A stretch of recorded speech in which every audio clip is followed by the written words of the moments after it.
Europe 1. Le grand direct des médias, Jean-Marc Morandini. Le fait média du jour, ce sont les après-midi de France 2 qui se dessinent progressivement. Nouveaux après-midi pour septembre. Dans une interview à Télérama, le patron de France 2 lève le voile sur la grille des programmes de la rentrée prochaine pour le créneau 14h, 19h. Alors on va vous expliquer et vous détailler tout ça. Jérôme Ivanichenko, bonjour. Bonjour Jean-Marc. Vous êtes notre expert média et le moins que l'on puisse dire, c'est que le chambardement annoncé va avoir lieu. Oui, et Vincent Meslet, directeur exécutif de France 2, en apporte les détails. Il se livre à un exercice de transparence assez rare et surtout assez tôt dans l'année. Nous ne sommes que fin mai, la saison n'est pas encore terminée. En cela, il respecte le calendrier qu'il s'était fixé. Au mois de janvier, il expliquait vouloir rendre ses arbitrages à la fin du printemps. Et c'est donc ce qu'il fait dans une interview à lire dans le prochain numéro de Télérama en kiosque demain. Alors soyons francs, beaucoup de confirmations, mais pas de très grosses surprises.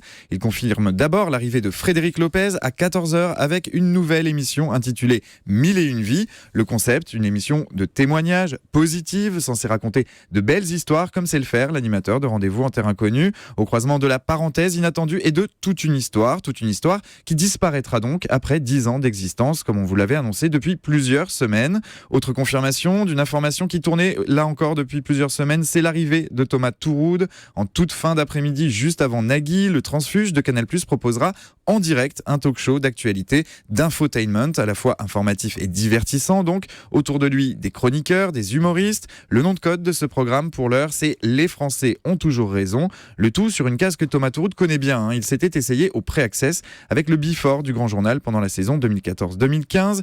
L'arrivée de ce nouveau programme, en lieu et place d'Olivier Mine et de son jeu Joker, annonce d'ores et déjà un combat passionnant. À partir de septembre, au même moment, sur TF1, on retrouvera Arthur, lui aussi en direct avec 5 à 7 avec Arthur. Et sur D8, c'est Camille Combal, toujours en direct, qui proposera une sorte de première partie de Touche pas à mon poste. 3 programmes qui s'adressent au même public et dont les concepts devraient un peu se marcher dessus. Alors, entre l'émission de Frédéric Lopez et celle de Thomas Touroud, le directeur de France 2 a, lui, plusieurs pistes en tête. Oui, entre 15h30 et 18h, on devrait retrouver 3 émissions incarnées par 3 animateurs différents. D'abord Sophie Davant, et c'est la petite surprise de ces annonces, l'animatrice de toute une histoire planche sur un magazine intitulé « Ça mérite qu'on en parle ». Là encore, une émission de témoignages qui devrait mêler interviews, débats et reportages.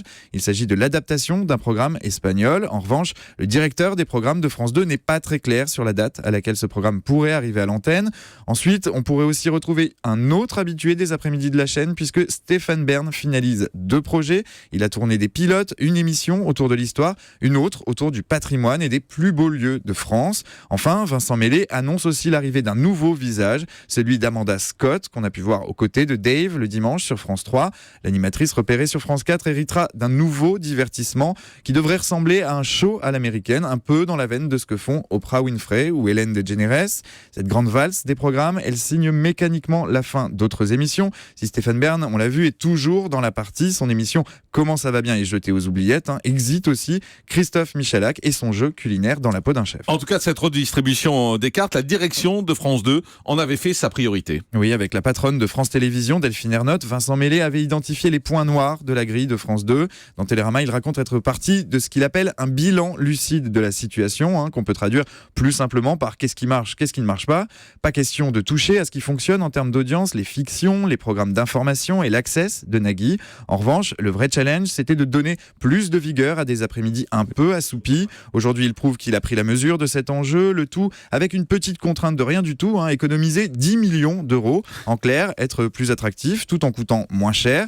Vincent Meslet s'attelle à la tâche avec une obsession, trouver la martingale, trouver la bonne combinaison pour remplir les caisses. On le répète depuis des années, depuis l'interdiction de la publicité après 20h, il faut faire le plein de téléspectateurs à ce moment de la journée. C'est sans doute encore plus vrai à France 2 que partout ailleurs. Merci beaucoup, Jérôme Ivanichenko.